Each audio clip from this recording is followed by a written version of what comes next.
अस्सलाम वालेकुम। वालेकुम अस्सलाम सर। जी, पार्टिसिपेंट्स जो हैं वो मेरा ख्याल है फिर सब दे आर गे मेजॉरिटी ने लीव कर दिया था, मैं बुलाती हूँ अभी। जी, जी, जी हाँ, they are gathering once again.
Sir वो आपने सिटी ब्रेन का लेक्चर में रिकॉर्डिंग अलाउ नहीं की थी, तो आप वो पोस्ट करवा दें। स्टूडेंट्स काफ़ी मांग रहे थे, तो ओके, लास्ट ओके। वीक के मतलब। जी, ठीक है ना।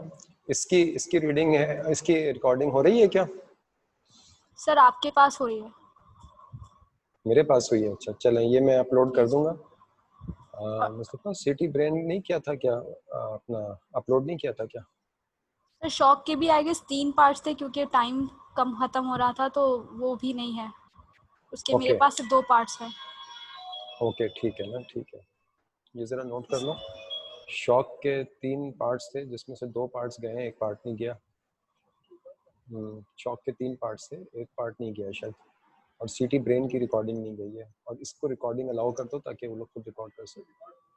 हाँ, नहीं हमारे पास हो रहा है, लेकिन अगर स्टूडेंट्स खुद भी कर लें ना, उनको हम अलाउ कर दें अगर।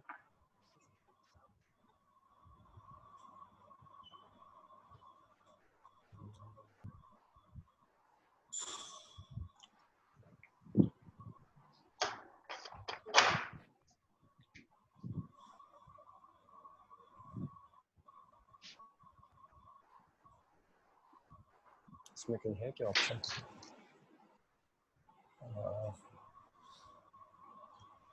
पिछली दफ़ा कैसे किया था? अच्छा, हमने पिछली दफ़ा कैसे आपको अलाउ किया था इसके अंदर? सर मुझे वो बताएंगे? पार्टिसिपेंट्स में मेरे नाम के आगे आपने बताया था ना 3 डॉट्स या मोर ओके, लिखा ओके, होता है। ठीक है, ठीक है, जी ठीक है, जी। ठीक है, ओके, आई गॉट इट।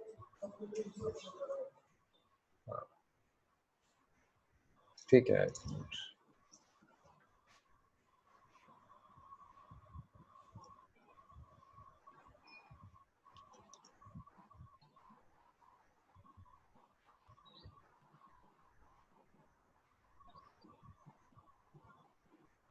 इसको स्क्रॉल करना, पार्टिसिपेंट्स की लिस्ट।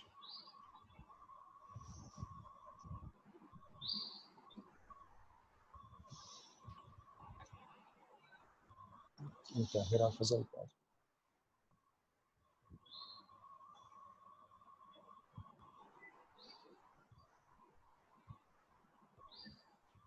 जी सर हो गया।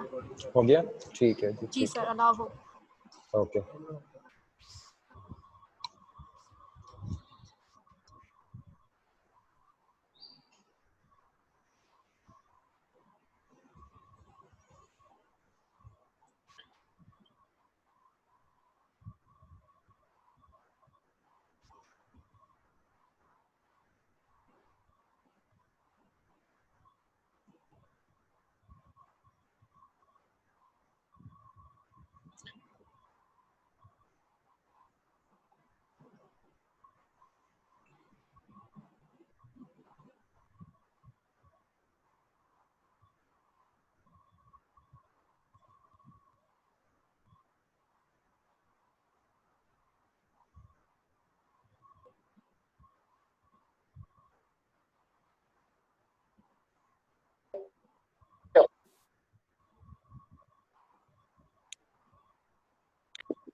बेटे इसमें से कैमरा ऑफ हो गया है, से इसको कैमरा यहाँ से ऑफ हो गया है।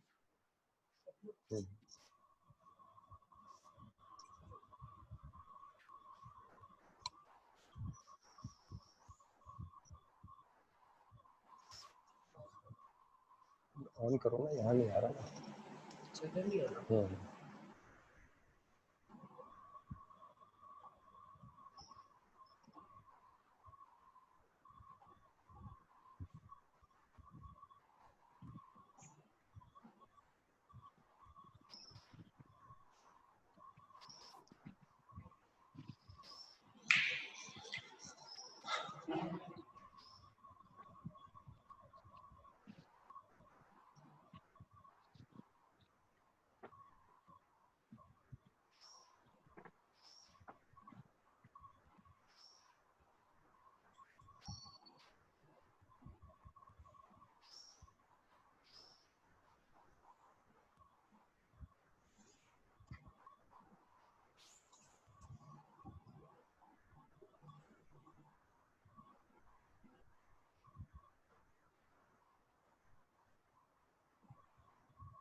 Okay, shall we start? Yes sir, 59 हो गए participants. Okay, thank you. तो सबसे पहले तो ये देख लें कि आप लोगों को ज़रूरत कब पड़ेगी ना। आवाज़ क्लियर है? मुझे थोड़ी इको फील हो क्लियर रही तो है पर यस सर इको फील हो रहा है। अच्छा, इको क्यों हो रही है आवाज़ में?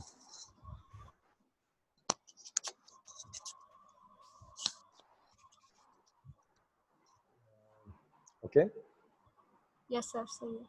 ठीक है।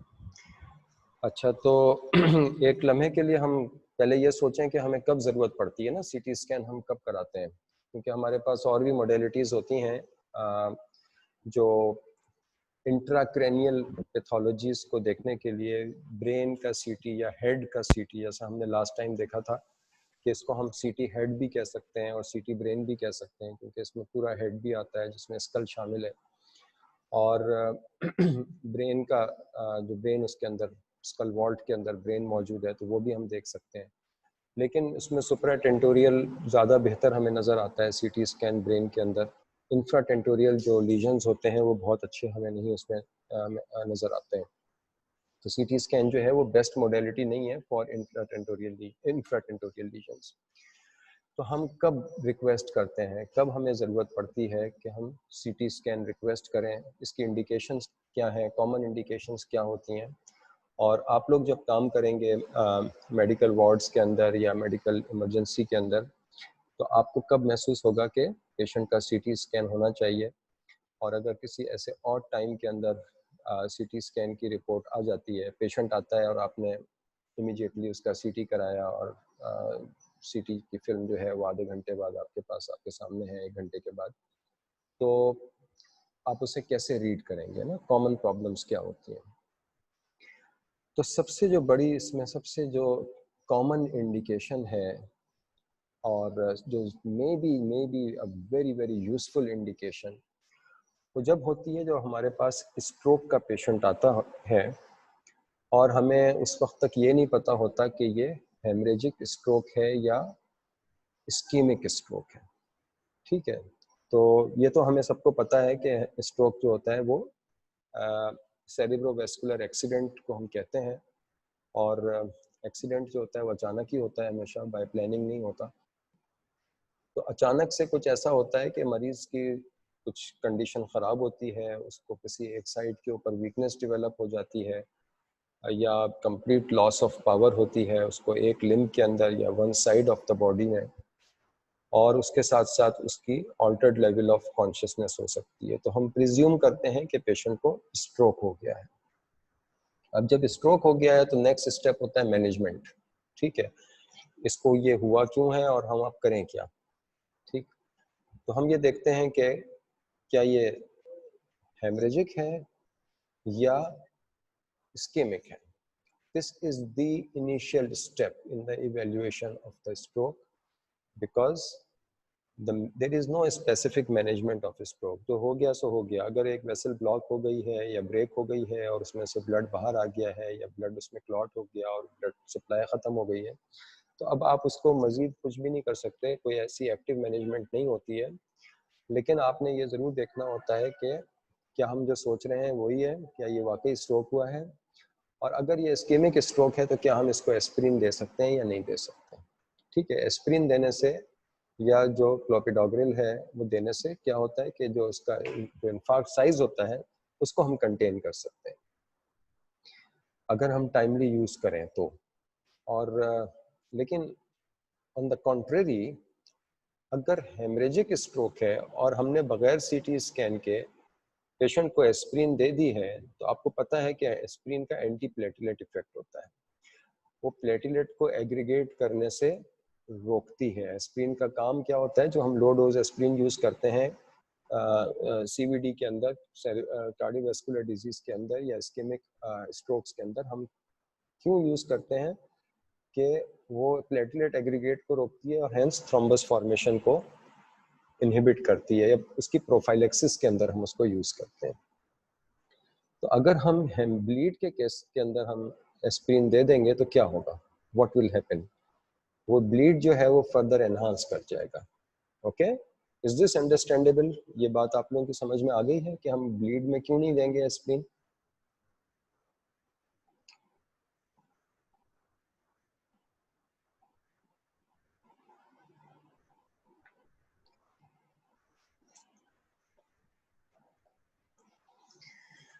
Okay, thank you. तो हमने ये तय किया है कि हम जब तक हमें ये नहीं पता चलेगा कि ये ब्लीड है, तो जब तक हम एस्प्रिन नहीं यूज़ करेंगे. ठीक है, और कोई ऐसी ख़ास एक्टिव मैनेजमेंट होती नहीं है स्ट्रोक की. हाँ, अगर बीपी पेशेंट का बहुत ज़्यादा है या उसकी शुगर बहुत आउट ऑफ कंट्रोल है तो उसको हम ज़रूर मैनेज करेंगे, लेकिन एज सच स्ट्रोक की मैनेजमेंट के अंदर सबसे अहम चीज़ क्या होती है कि हम ये तय कर लें कि पेशेंट ने ब्लीड तो नहीं किया है. ठीक है, तो rule out intracerebral bleed in acute stroke. ये वो पेशेंट नहीं है जो आ गया आपके पास 6 हफ्ते के बाद कि जी ये इसको फालिज हो गया था, ये ठीक नहीं हो रहा, तो ठीक है भाई, अब वो अपने वक्त पे ठीक होगा. लेकिन एक्यूट स्ट्रोक के अंदर हमने ये तय करना होता है कि हमें आगे क्या करना है. उसके लिए हमें रूल आउट करना होता है कि ब्लीड तो नहीं है. ठीक है, क्लिनिकली जज करना बहुत मुश्किल होता है. इसके डिफरेंट स्कोरिंग सिस्टम बनाए गए, डिफरेंट इसके प्रोटोकॉल्स बनाए गए कि हम कैसे क्लिनिकली जज कर लें. हम बगैर सीटी स्कैन कराए हुए कैसे ये फैसला कर लें कि पेशेंट को ब्लीड हुआ है या इस्केमिक स्ट्रोक हुआ है. तो बहुत सारे स्कोरिंग सिस्टम बनाए गए, लेकिन वो वाइड स्प्रेड पॉपुलैरिटी उनमें से कोई भी जो है ना गेन नहीं कर सका.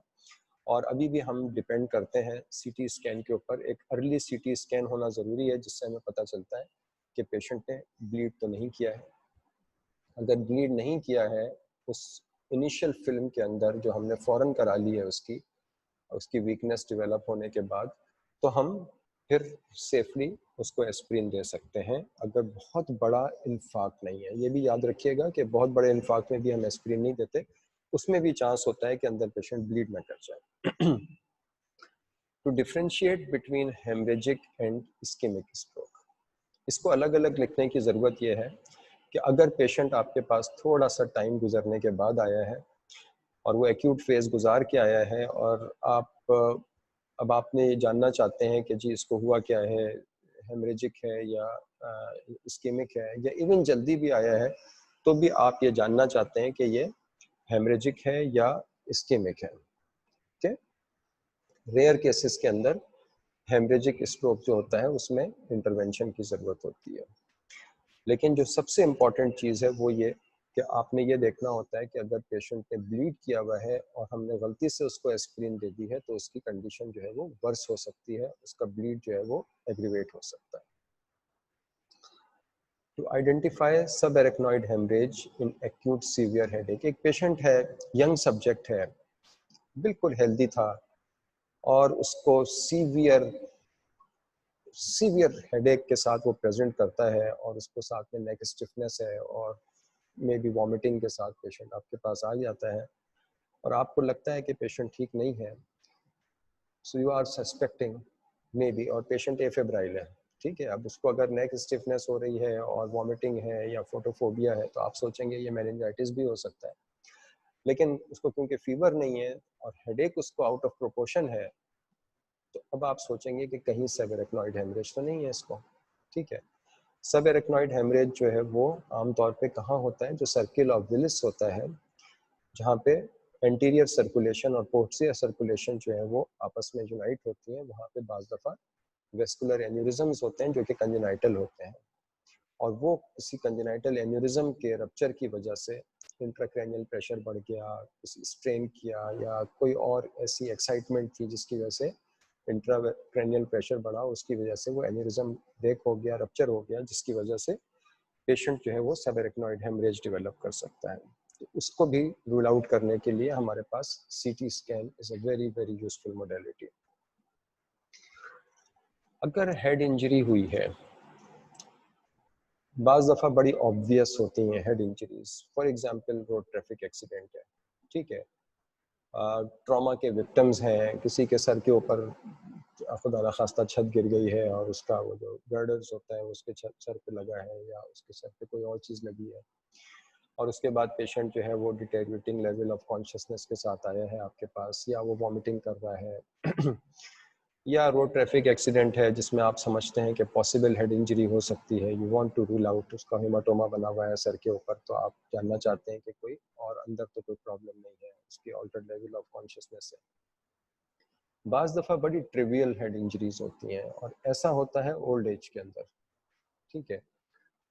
एल्डरली सब्जेक्ट्स के अंदर क्या होता है कि बहुत ही ट्रिवियल सी हेड इंजरी होती है जो उनको याद भी नहीं होती है कि उनका सर कभी चलते चलते दीवार से टकरा गया था, उन्होंने एकदम लड़खड़ाए और उनको दीवार का सहारा लेना पड़ा और उनका सर दीवार के साथ टकराया था, और उसके बाद वो अपने अपने रूटीन के कामों में मसरूफ थे, लेकिन 2-3-4 दिन के बाद, 1 हफ्ते के बाद उनकी जो लेवल ऑफ कॉन्शियसनेस थी वो डिटेरियोरेट करना शुरू हो गई। तो वो ट्रिवियल इंजरी है, बहुत ही मामूली थी, लेकिन ओल्ड एज की वजह से, नॉन कंप्लायंट वेसल्स की वजह से कोई वेसल अंदर ब्रेक हो गई है जिसकी वजह से सबड्यूरल या एक्स्ट्रा ड्यूरल हेमाटोमा डेवलप हो सकता है इस पेशेंट को। तो हेड इंजरीज के केसेस के अंदर हम न सिर्फ क्रेनियम को देखते हैं, स्कल को देखते हैं, बल्कि हम ये देखते हैं कि एक्स्ट्रा ड्यूरल या एक्स्ट्रा क्रेनियल कोई लीजन्स तो नहीं है या सबड्यूरल हेमाटोमा तो नहीं बना है इसके अंदर। टू आइडेंटिफाई द हाइड्रोकेफेलस, अगर कोई पेशेंट है जो मेनिंजाइटिस से रिकवर कर रहा है या किसी पेशेंट को शंट पड़ा हुआ है जिसको हम लिविन शंट कहते हैं, आपने अभी सीएनएस की क्लासेस अटेंड की हैं, आई एम श्योर कि आपने ज़रूर इसका जिक्र सुना होगा। तो ये वेंट्रिकल से ये शंट एक पास किया जाता है जो कि पेरिटोनियम में लाके छोड़ दिया जाता है। वो शंट कभी कभी ब्लॉक हो जाता है या मेनिंजाइटिस की कॉम्प्लिकेशन की वजह से बाज़ दफ़ा जो सीएसएफ का फ्लो है वो किसी जगह पे किसी एक स्पेसिफिक पॉइंट के ऊपर जो है वो ब्लॉक हो जाता है। तो आपको पता है कि सीएसएफ जो है वो ज़्यादातर मेजॉरिटी जो है वो लेटरल वेंट्रिकल्स के अंदर बनता है और उसके बाद वो थर्ड वेंट्रिकल से होता हुआ फोर्थ वेंट्रिकल के अंदर आता है, फिर सबएरेक्नॉइड स्पेस में डायरेक्टली नीचे भी चला जाता है और साइड वाइज भी वो पूरे ब्रेन के ऊपर भी सराउंड कर रहा होता है, और सबएरेक्नॉइड स्पेस जो है वो ब्रेन को भी सराउंड कर रही होती है और स्पाइनल कॉर्ड को भी सराउंड कर रही होती है। तो इसमें से किसी जगह के ऊपर भी अगर ऑब्स्ट्रक्शन हो जाए तो हाइड्रोकेफेलस डेवलप हो सकता है। हाइड्रोकेफेलस दो तरह के होते हैं, एक ऑब्स्ट्रक्टेड होता है, एक नॉन ऑब्स्ट्रक्टेड होता है, वो हम उसकी डिटेल में इस वक्त नहीं जाएंगे, लेकिन हाइड्रोकेफेलस हमें सीटी ब्रेन के ऊपर कैसा नजर आ सकता है। उसके बाद और एक बहुत कॉमन इंडिकेशन होती है वो space occupying lesion in the brain होती है, ठीक है। ब्रेन के अंदर कोई ग्रोथ स्टार्ट हो गई है, वो ग्रोथ की नेचर कुछ भी हो सकती है, वो कोई ट्यूमर भी हो सकता है, वो खुदा न खास्ता मेटास्टेसिस भी हो सकती हैं जो कि मल्टीपल भी हो सकती हैं, सिंगल भी हो सकती है और मल्टीपल भी हो सकती हैं, वो एब्सिस भी हो सकती है, वो फंगल इन्फेक्शन भी हो सकता है जो कि अब आहिस्ता आहिस्ता ग्रो कर रहा है। Various type of space occupying lesions जो कि ब्रेन पैरेन्काइमा के अंदर it starts with a small lesion and it is growing in size. जैसे जैसे वो ग्रो करता है तो उसके इफेक्ट्स आने शुरू होते हैं, वो मिडलाइन स्ट्रक्चर से भी ग्रो कर सकता है, वो ब्रेन पैरेन्काइमा में किसी जगह पे भी हो सकता है। तो डिपेंड करता है कि क्या लीजन है और क्या उसकी साइट है और क्या उसके इम्पैक्ट होंगे। ठीक है, मिसाल के तौर पर पिट्यूटरी एडिनोमा है, although it's not a best modality, उसके लिए फिर हम एमआरआई कराते हैं। लेकिन अगर कोई और लीजन है, जिस मिसाल के तौर पर पेशेंट जो है वो हेडेक के साथ प्रेजेंट कर रहा है, या फॉर एग्जांपल एक यंग पेशेंट है जिसको न्यू ऑनसेट हेडेक है, तो हम उसको सीटी स्कैन करके देखते हैं कि भाई इसके हेडेक की वजह क्या है, इसका आईसीपी तो नहीं बढ़ रहा है, इंट्राक्रैनियल प्रेशर तो नहीं बढ़ रहा है इसका, जिसकी वजह से इसको हेडेक रहता है। या एक पेशेंट है जो बिल्कुल नॉर्मल है एंड विदाउट अपेरेंट रीजन उसकी कोई पर्सनैलिटी चेंजेस आनी शुरू हो जाती हैं, तो हम ये देखते हैं कि इसके ब्रेन के अंदर जो उसके पैराइटल लोब या फ्रंटल लोब के अंदर कोई ऐसा कोई ग्रोथ तो नहीं हो रही है जिसकी वजह से उसके अंदर पर्सनैलिटी चेंजेस आनी शुरू हो गई है।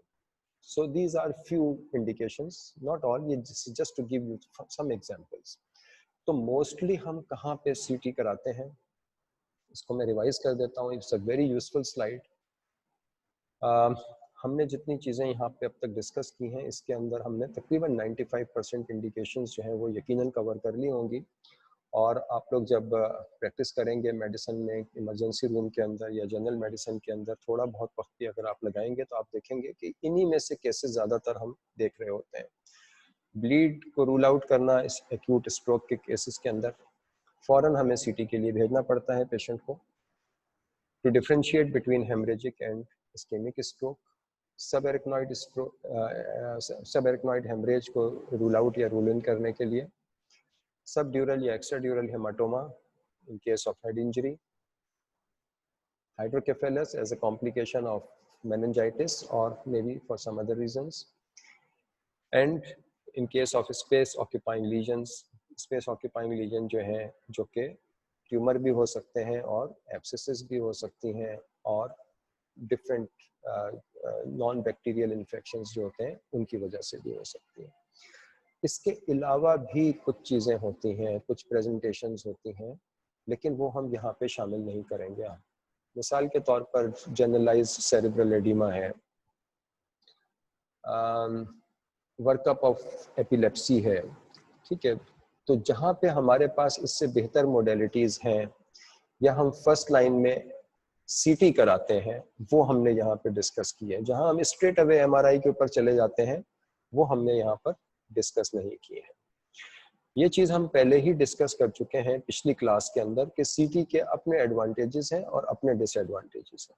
एडवांटेजेस क्या हैं कि ये क्विक है, हर जगह पे अवेलेबल होता है, लेकिन टाइम लेता है ये, ठीक है। इसको सीटी स्कैन करने में थोड़ा टाइम लगता है, एमआरआई करने में बहुत सारा टाइम लगता है। तो इट्स क्विकर देन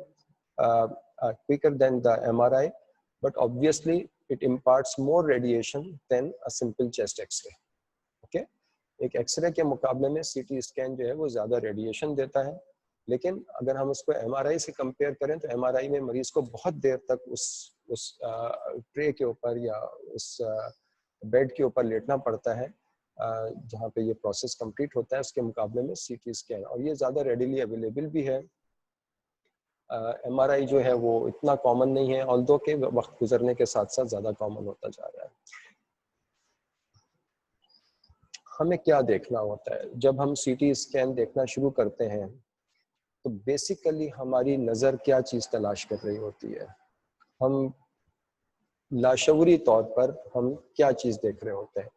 तो पहले सबसे इम्पोर्टेंट तो चीज़ ये होती है कि हम ये देख रहे होते हैं कि हम जो नॉर्मल सीटी है वो हमारी नज़रों के सामने होता है, वो हम उसको देख देख के उसके आदी हो चुके होते हैं कि एक नॉर्मल सीटी कैसा होता है। ओके, तो नॉर्मल सीटी जब हमें याद होगा तो फिर हम फौरन से पिक कर लेंगे कि अगर उसमें कोई चीज़ एबनॉर्मल होगी, जैसा कि हमने एक्सरे में किया था।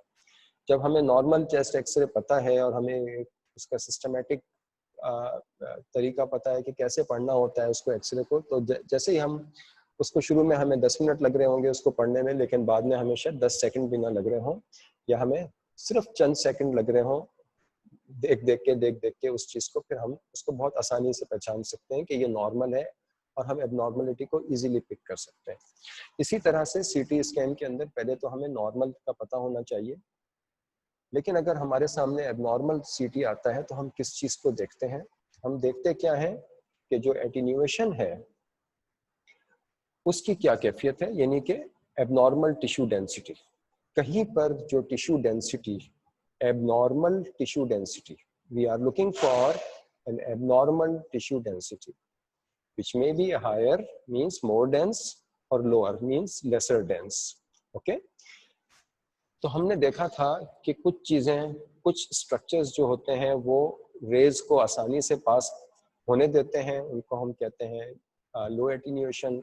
कुछ जो होते हैं वो स्ट्रक्चर्स ऐसे होते हैं जो रेज को पास नहीं होने देते, वहाँ पे डेंसिटी ज्यादा होती है, और इस बेसिस के ऊपर हमें डिफरेंट स्ट्रक्चर्स जो हैं वो डिफरेंट शेड्स के या कलर्स के नजर आते हैं वहाँ पे। ओके, तो हमें सबसे पहले ये देखना चाहिए कि जैसा एक नॉर्मल सीटी स्कैन नजर आना चाहिए उसमें वो ऐसा नजर आना चाहिए। उसके अंदर हमें, मिसाल के तौर पर अगर आप इसमें देखें तो वाइट मैटर, ग्रे मैटर,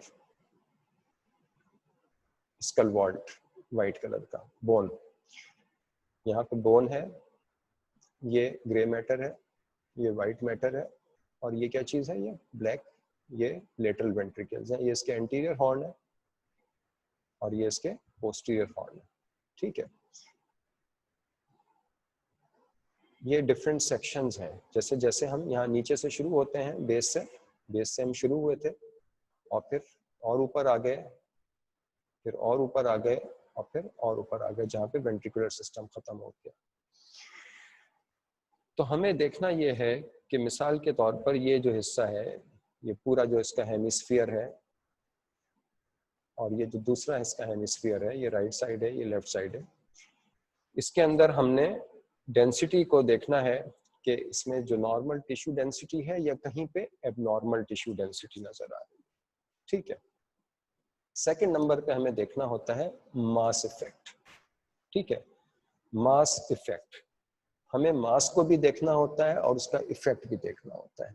ठीक है, यहाँ पर हमें नॉर्मल स्ट्रक्चर्स नजर आ रहे हैं, लेकिन अगर फॉर एग्जाम्पल इस जगह पर कोई मास ग्रो करना शुरू कर दे तो एक तो उसकी जो एटीन्यूएशन है वो डिफरेंट होगी, वो हमें एज अ मास नजर आ रहा होगा, और फिर उसका एक इफेक्ट होगा। वो इफेक्ट क्या होगा कि जो नॉर्मल टिश्यू है वो इसको कंप्रेस करना शुरू कर देगा। जाहिर है ये स्कल है जो कि बोनी स्ट्रक्चर है, ब्रेन इससे बाहर तो प्रोट्रूड कर नहीं सकता। ठीक है, तो होगा क्या कि जब वो कहीं बाहर नहीं एक्सपेंड कर सकता तो वो अंदर कंप्रेस होना शुरू होगा। जब वो अंदर कंप्रेस होना शुरू होगा तो वो प्रेस करेगा टुवर्ड्स द सेंटर, जहां भी होगा वो टुवर्ड्स द सेंटर प्रेस करना शुरू करेगा वो। ठीक है, जैसे जहां जहां मास ग्रो करना शुरू करेगा, छोटे से होगा तो कोई भी मास इफेक्ट हमें नहीं मिलेगा, मास नजर आएगा, मास इफेक्ट नजर नहीं आएंगे, लेकिन लोकल मास इफेक्ट नजर आ सकते हैं। और अगर ये जैसे जैसे साइज में वो बड़ा होना शुरू होगा, वैसे वैसे वो उसको मिड लाइन स्ट्रक्चर्स को भी वो शिफ्ट करना शुरू करेगा। तो मास इफेक्ट के अंदर हम ये देखते हैं कि ये जो मास है इसके आसपास क्या हो रहा है, और उसकी वजह से मिड लाइन के ऊपर कोई फर्क तो नहीं पड़ रहा। ओके, तो ये मास इफेक्ट हमने देखना है और एबनॉर्मल टिश्यू डेंसिटी देखनी है। तो हमें जब नॉर्मल टिश्यू डेंसिटी पता होगी तभी हम बता सकेंगे कि ये एबनॉर्मल टिश्यू डेंसिटी है। तो ये वो स्लाइड है जो कि आपने लास्ट टाइम भी देखी थी, पिछली क्लास में भी देखी थी। इसको एक दफ़ा हम जल्दी से देख लेते हैं कि ये हम बिल्कुल बेस से स्टार्ट किया है हमने, और पेशेंट हमारे सामने ऐसे लेटा हुआ है जैसे हम उसको फुट एंड से देख रहे हैं। ठीक है, तो ये उसके एक्सियल इमेजेस हैं जिसके अंदर हमने देखा है कि जो बॉटम है यहाँ पे बोन के स्ट्रक्चर्स बहुत ज़्यादा हैं, तो यहाँ हमें बहुत सारी बोन नज़र आ रही है। ये साइनसेस हैं, नोज है, साइनसेस हैं, और ये सेला टर्शिका का एरिया है, और ये टेरिगॉइड बोन है, टेम्पोरल बोन है। इसी तरह से ये स्कल का पूरा फ्रेम बन रहा है। ठीक है, लेकिन जैसे जैसे हम ऊपर आते हैं तो बोन हम देख रहे हैं कि ब्रेन का हिस्सा ज़्यादा आना शुरू हो जाता है, सुप्राटेंटोरियल एरिया के अंदर, और हमें बोन जो है वो सिर्फ एज के ऊपर नजर आ रही होती है। ये सिंपल एनाटॉमी है ब्रेन की। और फिर हम देखते हैं कि वेंट्रिकुलर सिस्टम जो है नीचे थर्ड वेंट्रिकल से अब हम लेटरल वेंट्रिकल के एरिया में आ गए, और अब हम वेंट्रिकल से भी ऊपर आ गए जहाँ पे हमें सिर्फ और सिर्फ ब्रेन पैरेन्काइमा नजर आ रहा है, और बाहर जो है वो ब्रेन जो स्कल वॉल्ट है वो हमें नजर आ रहा है। ओके, मिड लाइन को हम यहाँ भी देख सकते हैं। मिड लाइन हमें हर जगह, हर सेक्शन में हमें मिड लाइन नजर आ रही है। अगर नहीं भी नजर आ रही तो हम अपने इमेजिनेशन के अंदर मिड लाइन को ड्रॉ कर सकते हैं। Okay, so this is just a recap. हमने पहले पिछली क्लास में क्या देखा था कि सीटी ब्रेन एक्सियल इमेजेस जो होती हैं वो कैसी होती हैं, और हमने और भी डिफरेंट इसकी इमेजेस, डिफरेंट स्टेजेस देखी थी इसकी, लेकिन यहाँ पे हम सिर्फ इस इमेज तक रहेंगे। फिर हमने देखा था कि कुछ स्ट्रक्चर्स जो होते हैं वो लो डेंसिटी होते हैं, और कुछ जो होते हैं वो हाई डेंसिटी होते हैं। लो डेंसिटी जो होते हैं वो ब्लैकिश नजर आते हैं, हाई डेंसिटी जो होते हैं वो वाइटिश नजर आते हैं, और इन दोनों के दरमियान में, ब्लैक और वाइट के बीच के अंदर, ग्रे के बहुत सारे शेड्स होते हैं। और ये स्लाइड भी पिछले दफा हमने देखी थी जिसमें हमें पता चला था कि CSF जो होता है वो नॉर्मली लो डेंसिटी होता है, यानी कि ब्लैकिश नजर आएगा। फ्लूइड यहाँ पे कहाँ से आएगा? फ्लूइड, एडिमा फ्लूइड, ठीक है। तो एडिमा फ्लूइड जो होता है वो भी हमें ब्लैकिश नजर आएगा, एयर भी हमें ब्लैकिश नजर आएगी, और फैट्स भी हमें ब्लैकिश नजर आएंगे। तो ये मैंने आपसे कहा था कि प्लीज इसको याद कर लीजिएगा। इसकी फिजिक्स में जाने की कोशिश ना करें, वरना 2-3 हफ्ते इसकी फिजिक्स को समझने में लग जाएंगे और शायद फिर भी पूरी तरह समझ में ना आए। तो इसको आप सिर्फ याद कर लीजिए कि CSF, फ्लूइड और एयर जो है वो हमें ब्लैक नजर आती है CT स्कैन के ऊपर, और बोन, कैल्सिफिकेशन और एक्यूट ब्लड, ठीक है। ये आप देखिए कि ये एक्यूट ब्लड जो है लेटर ऑन कन्वर्ट हो जाएगा फ्लूइड के अंदर, तो ये फिर लो डेंसिटी हो जाएगा। एक्यूट ब्लड, अगर आपको याद हो, एक स्लाइड हमने और भी देखी थी जिसमें एक्यूट ब्लड लिखा हुआ था। एक्यूट ब्लड का मतलब ये कि वो ब्लड जो वहां पे पहले मौजूद नहीं था, अभी अभी आया है, ठीक है। वो ब्लीड की वजह से आया है या हेमाटोमा बनने की वजह से आया है। तो जब वो ब्लड अपने अर्ली स्टेजेस में होता है तो हमें वो वाइट नजर आ रहा होता है। अगर हमने पेशेंट को कंट्रास्ट दिया है तो वो भी हमें वाइट नजर आएगा। कंट्रास्ट जो है वो देते ही इसलिए है कि वो हमें एक आउटलाइन उसकी बन जाए। और अगर कोई मेटेलिक फॉरेन बॉडीज हैं, इसको भी हम डिस्कस कर चुके हैं, तो वो भी वाइट होगी। तो यहाँ पे फिलहाल अगर आपने पहले याद नहीं किया था तो प्लीज यहाँ पे अभी इसी वक्त याद कर लीजिए कि CSF और फ्लूइड और फैट्स ये हमें ब्लैक या ग्रे नजर आएंगे, और बोन और कैल्सिफिकेशन और ब्लड और कंट्रास्ट ये हमें वाइटिश नजर आएंगे। ओके, इसको एक दफा और गौर से देख लीजिए ताकि हम फिर आगे बढ़ सकें। आज की प्रेजेंटेशन थोड़ी सी डिफरेंट है। इस तरह से डिफरेंट है कि हम साथ साथ अपने आप को इवेल्युएट भी करते जाएंगे। ओके, लेबलिंग मैंने नहीं की है। इमेजेस हम देखेंगे आगे, चंद इमेजेस देखेंगे, बहुत ज़्यादा नहीं, लेकिन हम उनको याद करते चले जाएंगे। हम उनके लेबल्स नहीं देखेंगे कि इसमें है क्या। हमें खुद से डायग्नोस करना होगा, डायग्नोस करके सीखना होगा, और साथ ही साथ याद भी करना होगा। ओके,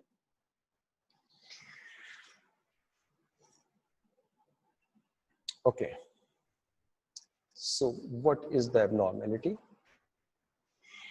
ये प्लेन CT स्कैन ब्रेन है, इसमें कंट्रास्ट नहीं दिया गया है।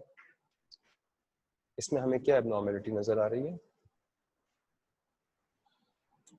कोई आप में से क्या बताना चाहें तो मुझे बड़ी खुशी होगी, हालांकि बिल्कुल सामने ही मार्क किया हुआ है।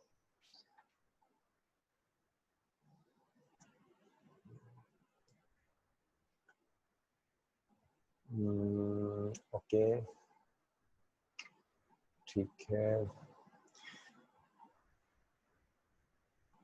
ओके, एक आपको चांस मैं और देता हूँ, आप सोचिए कि कुछ और हो सकता है। Yes, okay, this is blood. Okay, this is blood या हेमरेज। इसको हम हेमरेज भी कह सकते हैं, इसको हम ब्लड भी कह सकते हैं। अच्छा, कैल्सिफिकेशन भी हो सकती है, हम उसको रूल आउट नहीं कर सकते, हम ये नहीं कह सकते नहीं ये कैल्सिफिकेशन नहीं है, लेकिन कैल्सिफिकेशन हमने लास्ट टाइम देखी थी, और अगर ये थैलेमिक एरिया के अंदर होती तो शायद बायलेटरल होती, और कुछ एरियाज हैं जो कि नॉर्मली कैल्सिफाइड हो जाते हैं, with the age normally calcified हो जाते हैं, ठीक है। तो हमें अगर ये सिर्फ सीटी स्कैन दे दिया जाए तो हमारी first diagnosis should be a blood, this is a bleed, intracerebral bleed, okay, IC bleed, इसको हम क्या कहेंगे, आईसी ब्लीड कहेंगे। लेकिन अगर हमसे डिफरेंशियल डायग्नोसिस पूछ ली जाए और हमें हमारे सामने हिस्ट्री ना हो, अब मिसाल के तौर पे हमारे सामने हिस्ट्री है और हमारे सामने एक पेशेंट आया है कि ये patient this 50-year-old male has presented with sudden loss of weakness of the left half of the body,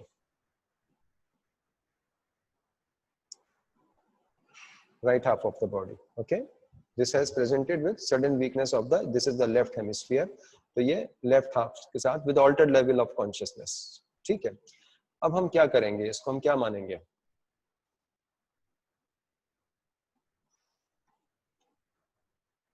जी ये हेमरेजिक स्ट्रोक है, बिल्कुल सही है, this is haemorrhagic stroke, okay, stroke तो है बिल्कुल है, लेकिन हेमरेजिक स्ट्रोक में भी is a more appropriate term here, ठीक है। तो ये हमारे पास सराउंडिंग थोड़ा सा एडिमा भी हमें नजर आ रहा है इसके अंदर, और ये वाइट जो अचानक से अगर हुआ है तो ये यकीनी तौर पर ये ब्लीड हुआ होगा, ओके।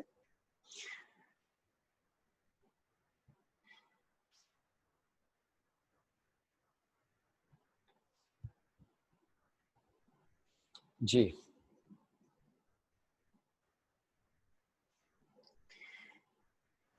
इसमें हमें क्या लग रहा है,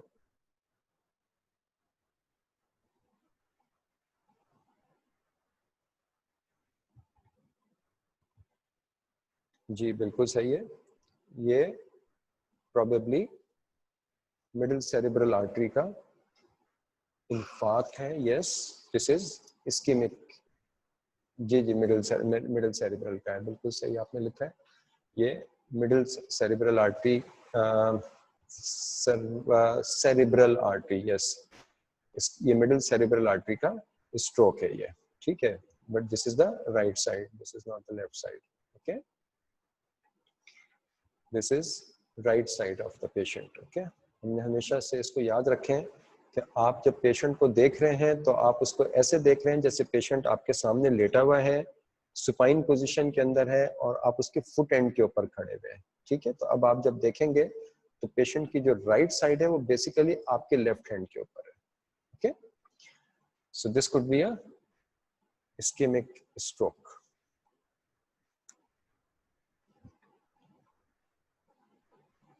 जी जनाब, इसको पिक करें,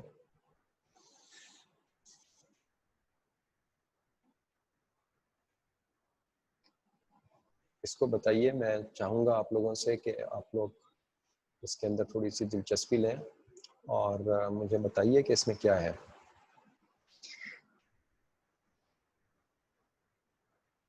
yes, very good.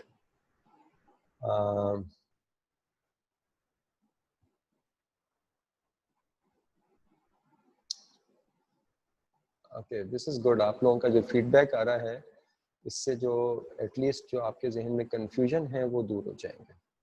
This is very good, this is very good.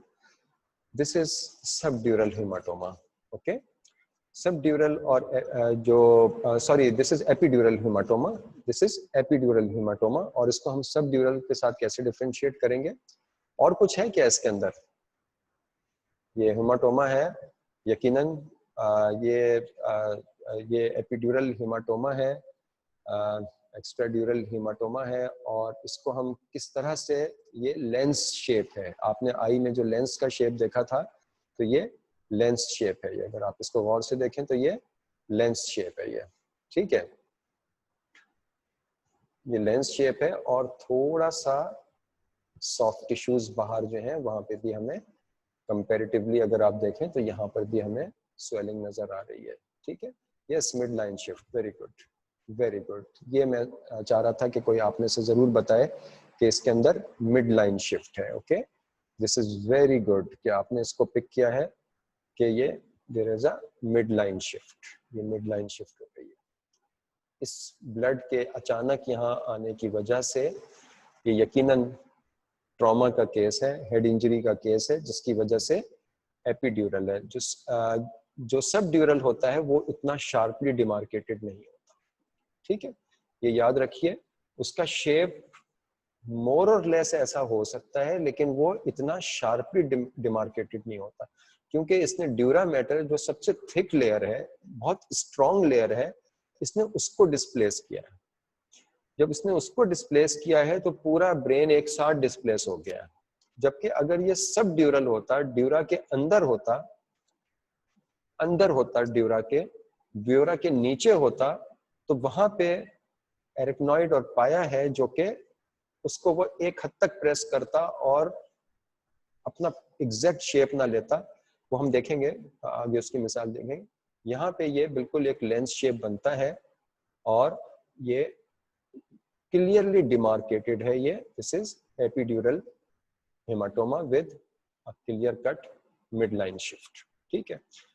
Ventricle आप देखें, यहाँ पर हमें पोस्टीरियर हॉर्न लेटरल वेंट्रिकल का नजर आ रहा है, लेकिन कंप्रेशन इफेक्ट की वजह से इस साइड का जो वेंट्रिकल है वो भी कंप्रेस हो चुका है इसके अंदर। आई एम श्योर के इसको सब लोग फॉलो कर रहे होंगे।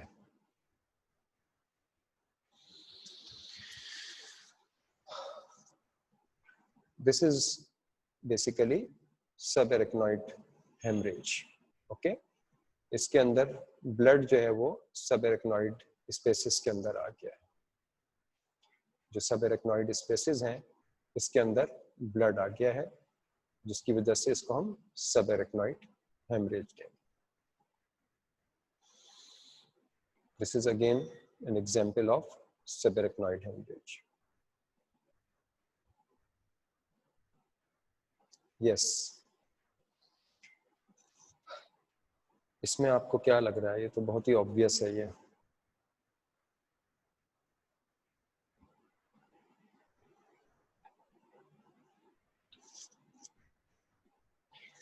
Very good. This is hydrocephalus. Okay. These are the dilated ventricles. ठीक है, dilated ventricles जो है वो दो वजह से हो सकते हैं। बहुत अच्छी बात है, आप लोगों ने काफी सारे लोगों ने इसको पहचान लिया है कि जो लेटरल वेंट्रिकल था, ये थे दोनों तरफ, ये डायलेटेड हैं और बहुत ज्यादा डायलेटेड है। हम नेक्स्ट इसमें भी देख सकते हैं। यहाँ पर भी आप देखिए कि वेंट्रिकल्स जो हैं ये बहुत ज्यादा, ये मैसिवली डायलेटेड हैं। इसको हम वेंट्रिकल्स दो वजह से डायलेट होते हैं, या तो आगे ऑब्स्ट्रक्शन है, सीएसएफ बनता जा रहा है और उसको एग्जिट नहीं मिल रहा। जब उसको एग्जिट नहीं मिल रहा तो वो अंदर ही अंदर जमा होता चला जाएगा और वेंट्रिकल्स को डायलेट करता चला जाएगा, ठीक है। दोनों जो लेटरल वेंट्रिकल्स हैं वो आपस में कनेक्टेड हैं, इस वजह से दोनों वेंट्रिकल एक जितने डायलेट हो जाएंगे, ठीक है। क्योंकि बाहर हमें कहीं सीएसएफ नजर नहीं आ रहा है ज्यादा, तो हम कह सकते हैं कि ये ऑब्स्ट्रक्टेड हाइड्रोकेफेलस है ये। ओके, दूसरी जो वजह होती है वेंट्रिकल्स के डायलेशन की वजह से, वो होती है सेरेब्रल एट्रोफी, ठीक है। सेरेब्रल एट्रोफी ये एज रिलेटेड चेंजेस होती है, ठीक। अब अगर हम यहाँ पे देखें तो हमें ब्रेन का जो पेरेन्काइमा है उसमें हमें सल्काए गायराए तकरीबन नॉर्मल नजर आ रहे हैं और ब्रेन का पेरेन्काइमा हमें बाहर नॉर्मल नजर आ रहा है, तो इसलिए हम इसको हाइड्रोकेफेलस मानेंगे, ठीक है। अगर यहाँ पे प्रोमिनेंट सल्काए होते, ये बड़े बड़े सल्काए भी होते यहाँ पे, और ब्रेन यहाँ से भी थोड़ा सा लूज हो गया होता, यहाँ पे हमें लॉस ऑफ ब्रेन टिश्यू नजर आ रहा होता, तो हम शायद ये कहते कि मे बी के एट्रोफिक चेंजेस हैं, और अगर हमारे सामने मरीज की एज भी होती तो फिर हम ये कह सकते थे। लेकिन यूजुअली इतने बड़े साइज के जो होते हैं वो लेटर हाइड्रोकेफेलस होते हैं, ठीक है। तो these are the two examples of hydrocephalus. Yes, यहाँ पर बताइए कि क्या है।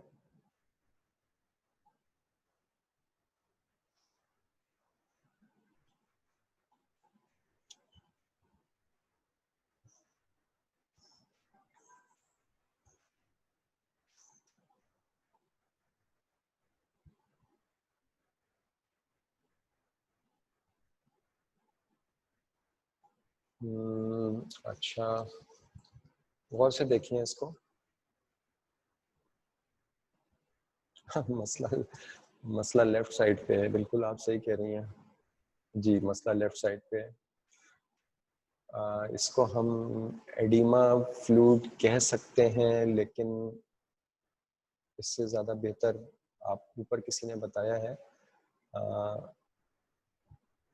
अनीदा ने जो बताया है, ये डायग्नोसिस सही है इसकी। This is subdural haematoma. ठीक है, देखिए उसी तरह का स्ट्रक्चर है जैसा हमने एपिड्यूरल में देखा था, ऑल्दो कि ये बड़ा है साइज के अंदर, ठीक है, लेकिन वेल डिमार्केटेड नहीं है विद द ब्रेन पैरेन्काइमा।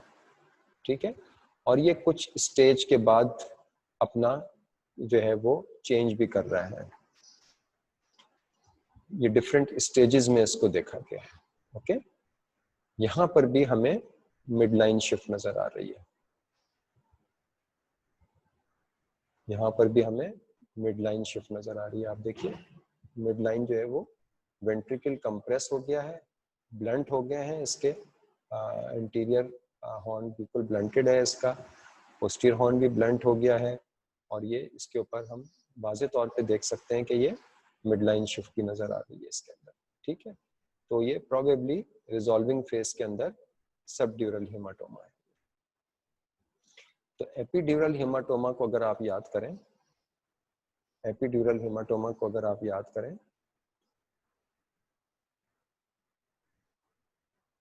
तो अब आप आई एम श्योर के इसको पहचानना बहुत आसान होगा कि ये बहुत क्लियरली डिमार्केटेड है। ठीक है, बहुत हार्ड मैटर का बना हुआ होता है ड्यूरामेटर। एपिड्यूरल अगर होगा तो ये ब्रेन को एज सच धकेल देगा, अगर सब ड्यूरल होगा तो ये ब्रेन के अंदर घुसने की कोशिश करेगा।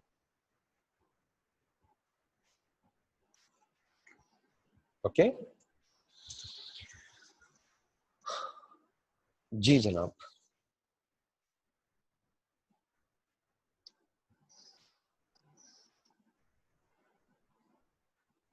Yes, feedback.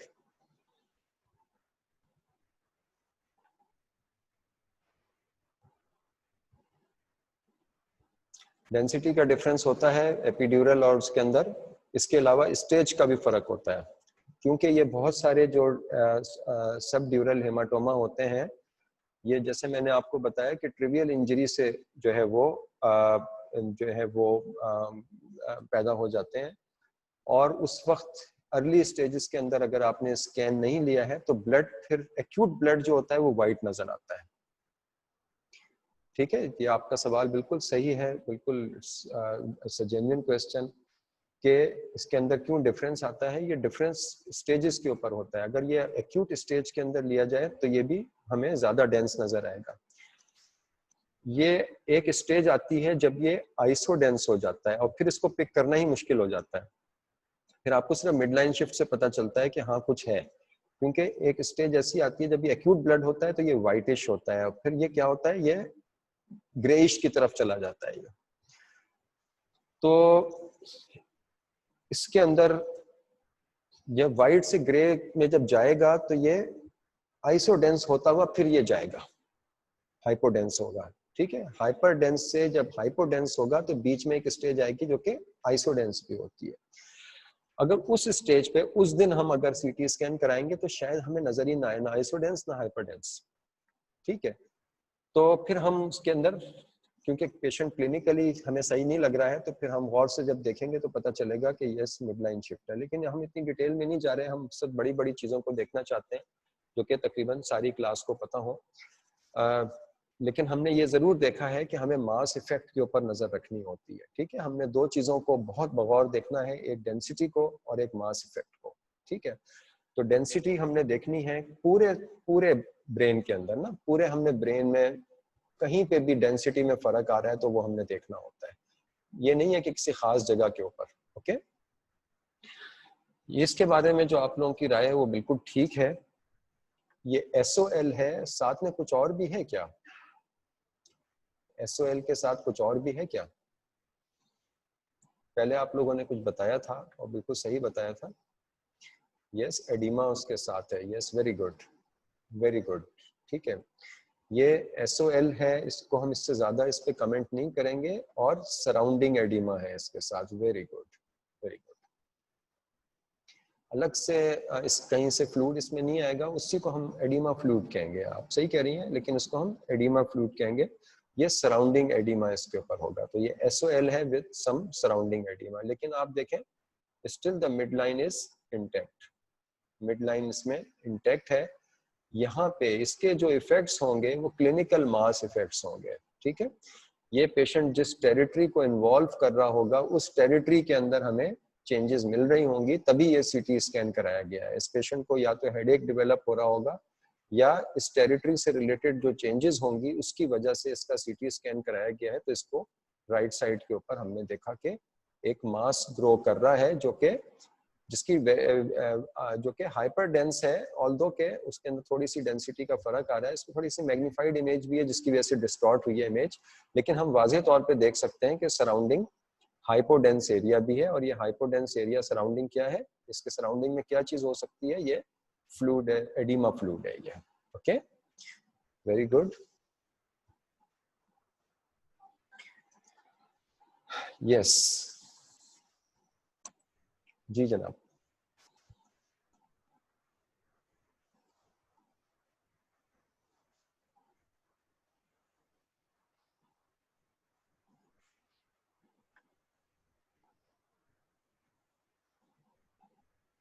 Loss of sulci and गायराई, वो साइट नहीं है कैल्सिफिकेशन, सेकेंडरी कैल्सिफिकेशन हो सकती है। आपने सही पूछा है कि व्हाई नॉट वी से इट कैल्सिफिकेशन। बिल्कुल सही कह रही हैं। बाज दफा क्या होता है कि जैसे ट्यूबरक्लोमा होता है, वो कैल्सिफाई हो जाते हैं, कोई ऐसे स्ट्रक्चर्स होते हैं जो बाद में कैल्सिफाई भी हो जाते हैं। आप बिल्कुल सही कह रही हैं, लेकिन वो प्राइमरीली हाइपरडेंस एरिया है वो। ठीक है, और उसके सराउंडिंग के अंदर हमें हम कभी भी 100% यकीन के साथ नहीं कह सकते CT के ऊपर, लेकिन हम बहुत रीजनेबल हद तक ये कह सकते हैं कि ये क्या है। 100% pathological diagnosis cannot be established on CT scan. ठीक है, but we can say with some certainty कि ये क्या चीज हो सकती है। ठीक है, तो इसको हम क्या कहेंगे, हम इसको अगर हम नॉन कमिटल रहना चाहते हैं और हमारे पास हिस्ट्री नहीं है, तो हम इस लीजन को हम क्या कहेंगे, बेसिकली हम इसके अंदर कहेंगे कि ये एक SOL है, स्पेस ऑक्यूपाइंग है, जो कि हाइपोडेंस है। हाइपोडेंस SOL जो होती है उम्मन एब्सिस होती है, और इसके साथ में ये रिंग एनहांसमेंट है ये। ठीक है, जब हम कंट्रास्ट देंगे तो ये रिंग एनहांसमेंट इसके अंदर हमें नजर आएगी। ओके, तो this is again space occupying. आमतौर पे बहुत दफा स्पेस ऑक्यूपाइंग को हम ट्यूमर के लिए यूज करते हैं, लेकिन यहाँ पे भी ये भी स्पेस ऑक्यूपाइंग है। और अगर आप गौर से देखें तो हमें मिड लाइन भी थोड़ी सी शिफ्टेड नजर आ रही है इसके अंदर। ठीक है ना, मिड लाइन स्ट्रेट नहीं है, मिड लाइन हमें थोड़ी सी शिफ्टेड नजर आ रही है।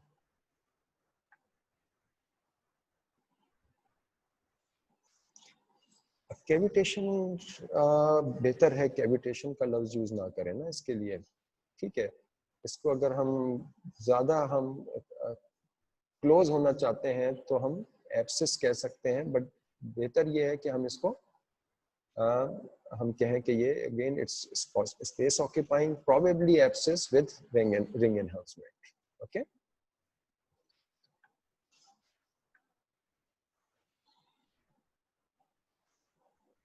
जी जनाब बताइए।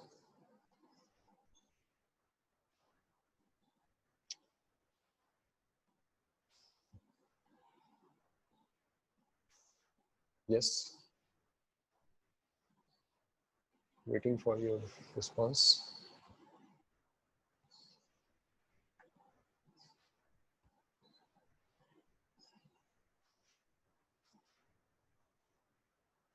ओके ओके जी, और भी कुछ 2-3 लोग जरा बताएं तो फिर हम आगे चलें।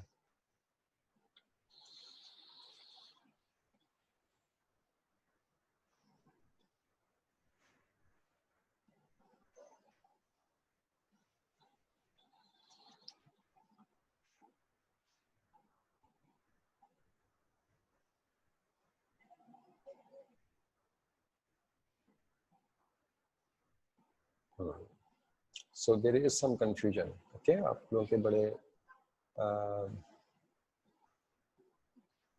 डिफरेंट ओपिनियन है इस इमेज के बारे में।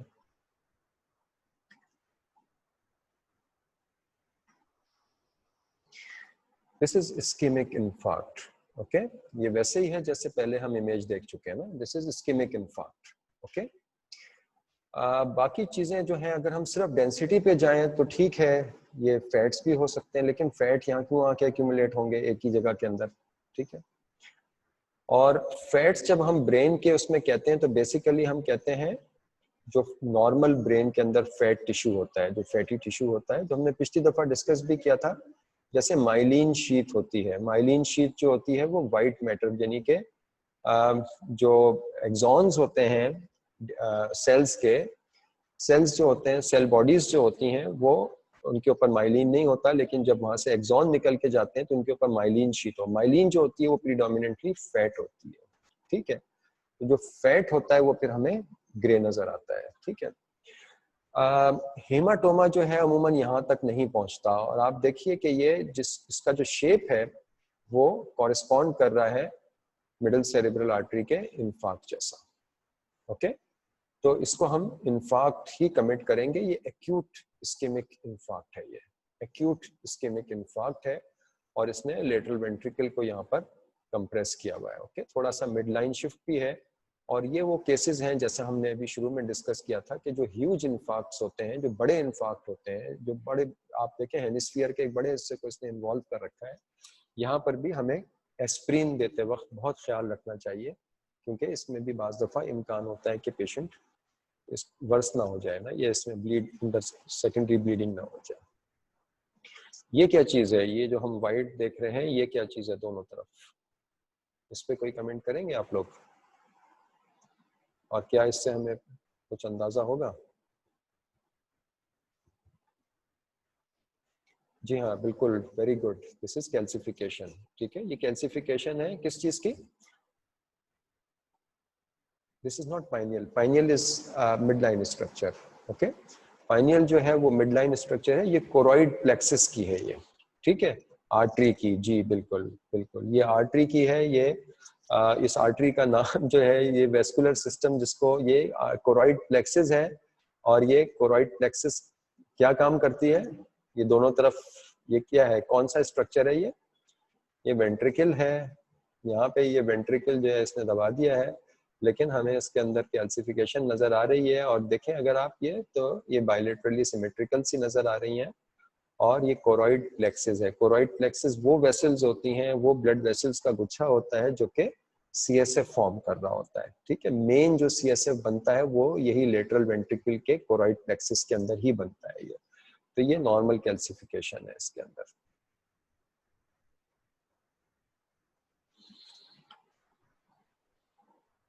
जी, इसमें बताइए।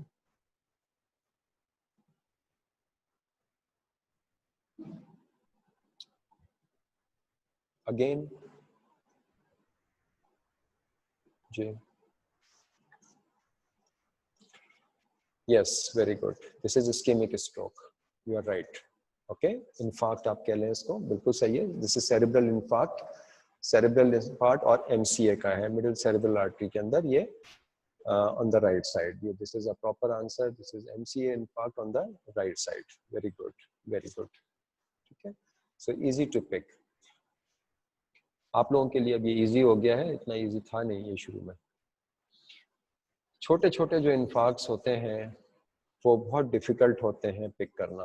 हो सकता है इसके अंदर और भी कई इन्फार्क्ट्स हों, लेकिन हमें इस वक्त ये पता होना चाहिए कि एज अ जूनियर डॉक्टर जब हमारे पास सीटी स्कैन आए, जो छोटे छोटे लेक्यूनर इन्फार्क्ट्स हैं, अगर हमने उनको उस वक्त मिस भी कर दिया,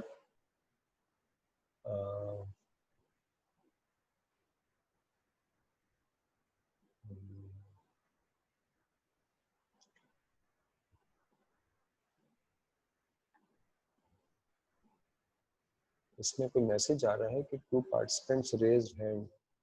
अब मेरी समझ में नहीं आ रहा कि कहाँ पे हैंड रेज किया है, और मुझे कुछ नज़र नहीं आ रहा इसमें।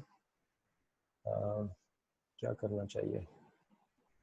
कोई आप अपना माइक ऑन कर लें अगर चाहें तो, आप लोगों पे कोई पाबंदी तो नहीं लगाई गई है माइक पे आने पे, तो फिर आप प्लीज़ माइक ऑन कर लें। मुझे थोड़ी सी इसमें टेक्निकली डिफ़िकल्ट लग रहा है। कुछ अगर कोई कहना चाह रहा है तो प्लीज़ माइक ऑन करके बता दें। हीरा आप थोड़ी हेल्प कर दें।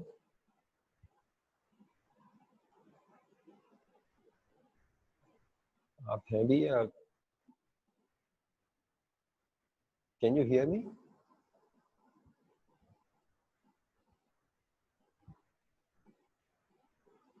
जी Heera, can you hear me? आप लोग मुझे सुन सकते हैं?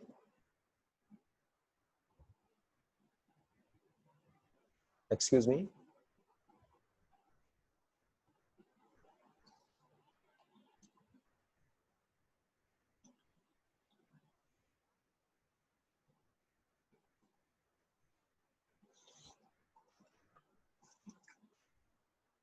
Okay okay, thank you. Okay, all right, by mistake हो गया था। जी जनाब, ये बताइए।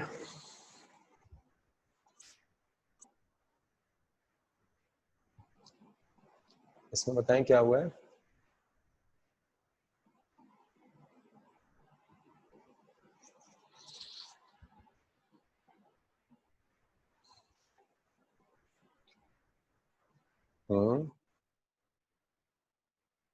ओके, और कुछ है?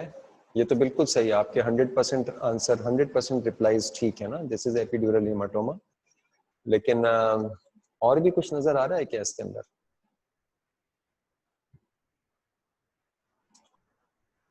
Yes, bone.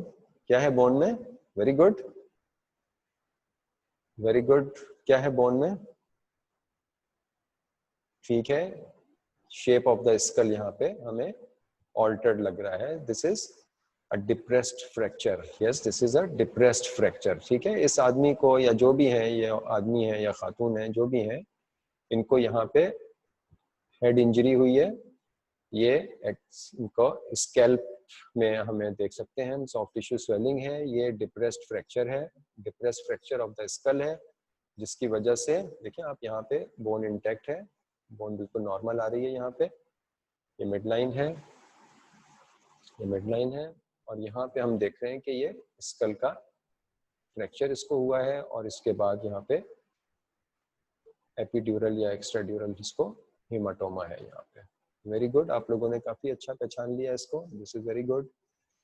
इसके अंदर ना सिर्फ ये एपिड्यूरल है, बल्कि साथ में फ्रैक्चर भी है। और अभी हम बोन विंडो में देखेंगे तो हमें सही नजर आएगा फ्रैक्चर ना। May be due to RTA भी हो सकता है इसके सर पे किसी ने लाठी मारी हो। ठीक है, जैसे झगड़े हो जाते हैं ना आमतौर पे, लोग आदमी आपस में लड़ पड़ते हैं, तो किसी ने सर पे कोई चीज दे मारी हो, तो उसकी वजह से भी यहाँ पे हो सकता है रोड ट्रैफिक एक्सीडेंट में इसको चोट लग गई हो। ठीक है,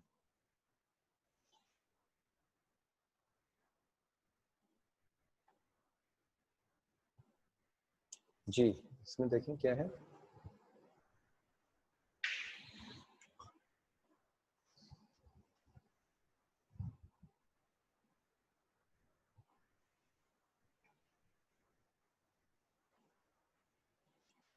very good, very good. SOL है, कहाँ पे है? राइट साइड में है, राइट साइड में है, विद एडिमा है, फ्रंटल लोब में। Very good, very good. ठीक है, तो कॉम्प्रिहेंसिव आंसर क्या होगा हमारा कि there is a space occupying lesion, a hyperdense space occupying lesion in the right frontal lobe with surrounding oedema. Okay, very good. काफी सारी चीजें आप लोगों ने बिल्कुल सही सही बता दी हैं। इसके अंदर सराउंडिंग एडिमा है, राइट साइड पे फ्रंटल लोब के अंदर हाइपरडेंस लीजन है, स्पेस ऑक्यूपाइंग लीजन है विद सराउंडिंग एडिमा है इसके अंदर। ठीक है, कुछ चीज़ें और भी इसमें हम जा सकते हैं, लेकिन वो ज़्यादा तफसीलात हो जाएंगी, वो फिर आप लोगों के लिए शायद सब लोग उसको पसंद ना करें। इसमें कंट्रास्ट दिया गया है, ये सही सवाल पूछा था आपने, कंट्रास्ट दिया गया है इसके अंदर, बिल्कुल सही है। जी जनाब। अच्छा, इसके अंदर आप देखें थोड़ा सा जो है यहाँ पर आप लोगों ने एक चीज को अगर गौर से देखिए, हल्का सा मिड लाइन शिफ्ट की नजर आ रही है। ठीक है, तो ये अब जैसे इसके ऊपर एडिमा हुआ है, ये मेरा ख्याल है आहिस्ता आहिस्ता ग्रो कर रहा था, फिर अचानक इसमें ग्रोथ हुई है जिसकी वजह से सराउंडिंग एडिमा आया है और उसकी वजह से ये मिड लाइन शिफ्ट भी थोड़ी सी आई है इसके अंदर। ओके,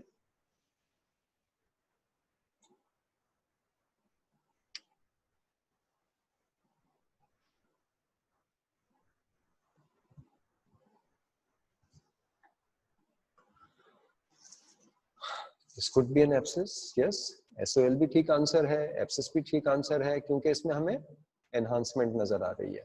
ठीक है, जब एनहांसमेंट नजर आ रही है तो हम किसी हद तक कह सकते हैं कि, और हाइपोडेंस स्ट्रक्चर है, हाइपोडेंस है, वेल सर्कमस्क्राइब्ड है, और इसके बाद विंग एनहांसमेंट हमें नजर आ रही है, प्रोबेबली एब्सिस।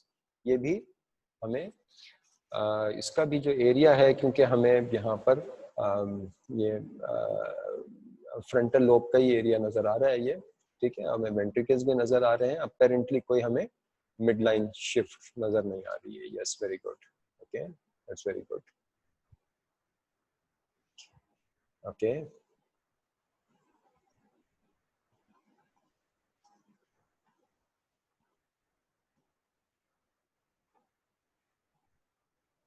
जी ये बताइए क्या है।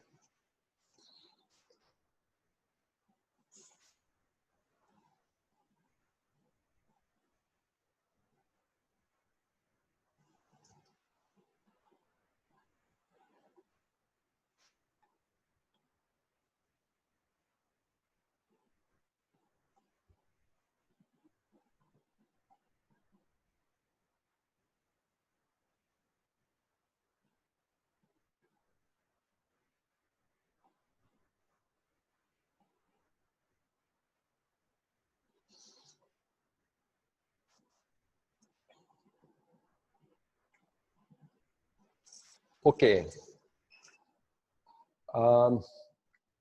आई थिंक ये बहुत अच्छी लर्निंग है ये।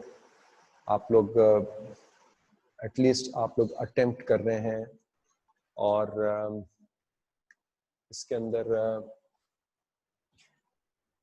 आप काफ़ी करीब हैं इसके। थोड़ा सा अगर इस स्टेज के ऊपर आपको हम बता देंगे तो ये आप लोगों का कन्फ्यूजन जो है ना वो दूर हो जाएगा। इसमें से दो डिवाइडेड ओपिनियन आ रहे हैं ना, मतलब डिवाइडेड ओपिनियन है। कुछ लोग कह रहे हैं कि ये हाइड्रोकेफेलस है और कुछ लोग कह रहे हैं कि ये एट्रोफी है। ठीक है, तो ये याद रखिए कि हाइड्रोकेफेलस तो इट्स ऑलवेज पैथोलॉजिकल। ठीक है, ये खुद ब खुद नहीं होता, पैथोलॉजिकल होता है। कहीं ना कहीं ऑब्स्ट्रक्शन होगी तो हाइड्रोकेफेलस होगा। अपेरेंटली फर्स्ट लुक में देखने में ये हाइड्रोकेफेलस ही लग रहा है ये। ठीक है, आप देखें ब्लंटिंग ऑफ द हॉर्न्स हैं। ठीक है, हॉर्न्स जो होते हैं नॉर्मली शार्प होते हैं, इसके अंदर हमें ब्लंटिंग नजर आ रही है। इसके हॉर्न्स को एक दफा हम जाके वापस देखेंगे। ठीक है, इसमें देख लें या और किसी में मैं आपको दिखा देता हूँ।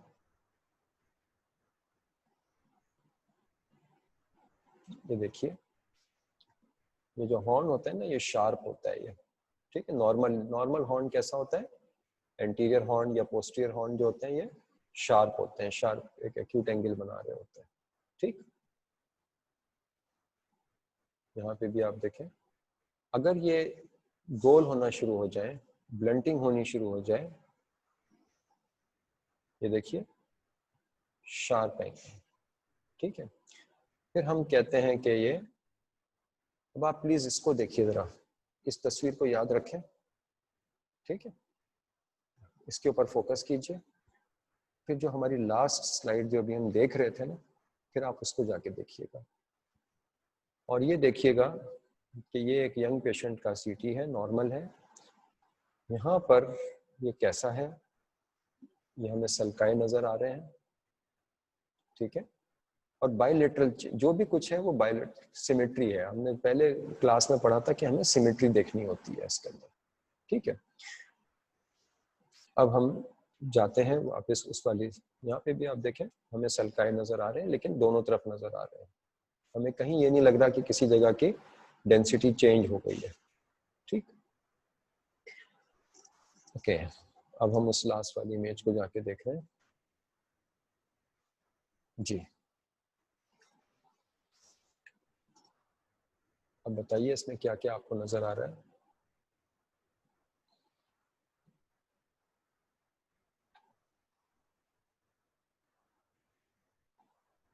जी हाँ, बिल्कुल ये एट्रोफी है, ये सेरेब्रल एट्रोफी है। ज़रूरी नहीं है इस पेशेंट को बहुत सारी प्रेजेंटेशंस हैं, ठीक है। ये हरगिज़ ज़रूरी नहीं है कि ये पेशेंट किसी प्रेजेंटेशन के साथ ही आई हो या ये डिमेंशिया के साथ ही आई हो। ये सिनाइल एट्रोफिक चेंजेस हैं। अल्जाइमर्स भी एक डायग्नोसिस हो सकती है, लेकिन अगर इसको डिमेंशिया की क्राइटेरिया पे ये पूरी नहीं आ रही तो हम इसको अल्जाइमर्स नहीं कहेंगे, ठीक है। अगर ये डिमेंशिया का क्राइटेरिया पूरा कर रहा है पेशेंट और भले उसको ये सेरेब्रल एट्रोफिक चेंजेस ना हो, तब हम उसको अल्जाइमर्स कहेंगे। तो अल्जाइमर्स जो है वो सीटी फाइंडिंग नहीं है। अल्जाइमर जो है वो एक न्यूरोलॉजिकल डायग्नोसिस है जिसका अपना एक क्राइटेरिया है, उसको पूरा होना चाहिए।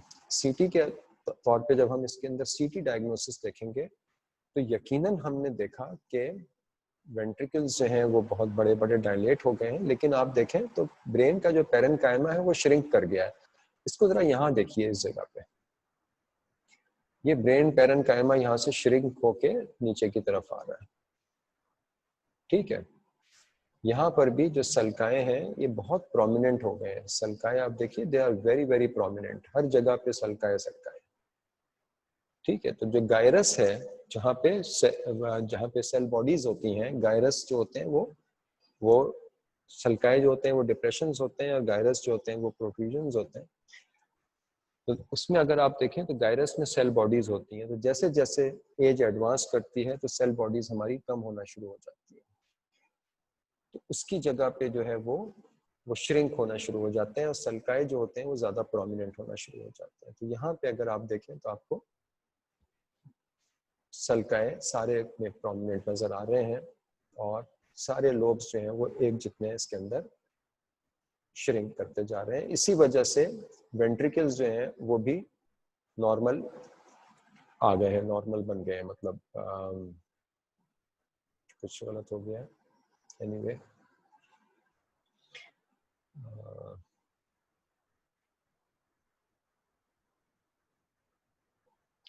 सॉरी, इसमें साइन नहीं आ रहा बना हुआ।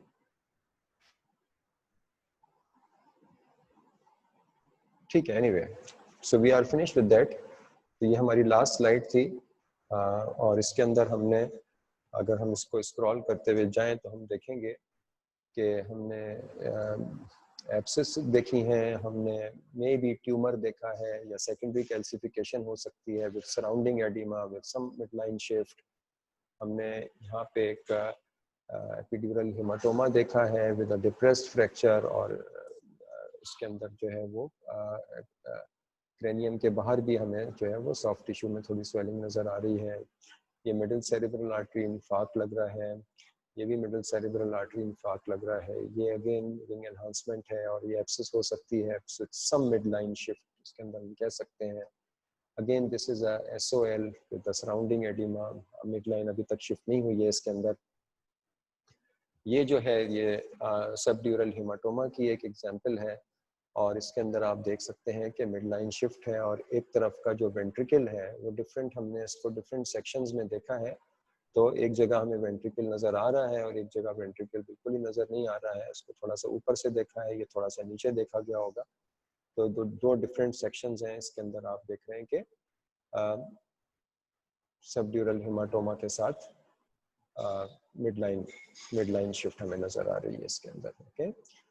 और ये हाइड्रोकेफेलस है, ये भी हाइड्रोकेफेलस है, ऑब्स्ट्रक्टेड लग रहे हैं क्योंकि बाहर हमें कहीं पे CSF नज़र नहीं आ रहा है ज़्यादा सबएरेक्नॉइड स्पेसिस के अंदर। और ये सबएरेक्नॉइड हेमरेज है, ये एपिड्यूरल हेमाटोमा है। यहाँ पे भी हम देख रहे हैं कि बाहर हमें सॉफ्ट टिश्यू स्वेलिंग यहाँ पे हमें मिल रही है with a midline shift. और ये भी सेरेब्रल इंफार्क्ट है राइट MCA का। और सॉरी, कुछ कहाँ पे ऊपर हमें जाना था, ये वो है जो कि IC ब्लीड है, ठीक है। आईसी ब्लीड कहीं भी हो सकता है, यहाँ भी हो सकता है, यहाँ भी हो सकता है, वेंट्रिकल के अंदर भी हो सकता है। इसकी बहुत सारी इमेजेस हो सकती हैं। आप जाके सर्च करेंगे तो आपको लातादाद, सैकड़ों में नहीं बल्कि हज़ारों में इमेजेस मिल जाएंगी। लेकिन just to cover up everything with speculated time, तो यहाँ पे हमारी आज की जो डिस्कशन है वो ख़त्म हो गई है। हमने क्या देखा? हमने देखा कि हम किन इंडिकेशंस के अंदर मोस्टली सीटी स्कैन कराते हैं। तो सीटी स्कैन हम कराते हैं जब हमारे पास स्ट्रोक का पेशेंट आ जाए और हमें ये फैसला करना हो कि ये इस्केमिक है या हेमरेजिक है, क्या हम इसको एस्पिरिन दें या ना दें। तो रूल आउट करने के लिए हमने सीटी स्कैन करना होता है। फिर हमें रूटीन केसेस में भी हम डिफरेंशिएट करना चाहते हैं कि ये हेमरेजिक या इस्केमिक है। अगर सबएरेक्नॉइड की हिस्ट्री सजेस्टिव है तो हम उसको रूल आउट करना चाहते हैं। अगर ट्रॉमा के साथ पेशेंट आता है, झगड़ा हो गया, एक्सीडेंट हो गया, तो फिर हम सबड्यूरल खास तौर पे एल्डरली सब्जेक्ट्स के अंदर अगर हिस्ट्री ऑफ फॉल है तो हमें ज़रूर करा लेना चाहिए हेड इंजरी को रूल आउट करने के लिए। हाइड्रोकेफेलस है और स्पेस ऑक्यूपाइंग लीजन है। तो ये तो एक बहुत ही मुख्तसर सी लिस्ट है। इसके अलावा बहुत सारी there are so many other indication, but just to begin with ये एक उसका समझें आप ओवरव्यू है CT scan, abnormal CT scan का। So thank you very much, I need your feedback. और नेक्स्ट सैटरडे को जो प्लान है वो ईसीजी का है। ईसीजी जो है वो आप लोग आजकल पढ़ भी रहे हैं, आपकी क्लासेस ऑलरेडी हो भी रही है ना ईसीजी की। तो अब मुझे आप ये बताइए कि क्या रिपीटिशन की ज़रूरत है? और क्योंकि आपके लेक्चर्स हो रहे हैं इस ईसीजी के, तो लेक्चर में तो सभी लोग होते हैं, सारी क्लास होती है, तो उसमें अगर आप कंफर्टेबल हैं तो यस सर, ओके ठीक है। तो आप चाहते हैं कि हम एक दफ़ा उसको रिवाइज भी कर लें, जो ईसीजी आप ऑलरेडी कर चुके हैं उसको एक दफ़ा रिवाइज भी कर लें। ठीक है, तो इंशाल्लाह ताला जी नेक्स्ट सैटरडे को फिर आप लोगों के साथ फिर ईसीजी के ऊपर इंशाल्लाह ताला बात करेंगे। Okay, thank you very much. Attendance जो है वो आप लोग प्लीज़ दे दीजिएगा ना, किसी तरह से भी, जो भी आप लोगों का तरीका है, तो वो अटेंडेंस आप उसको अपने जगदेश जो हमारा कंप्यूटर ऑपरेटर और ऑफिस असिस्टेंट है उसको दे दीजिएगा। And thank you very much for your messages. आप सब लोग जो थैंक्स कर रहे हैं इसका बहुत बहुत शुक्रिया। Thank you.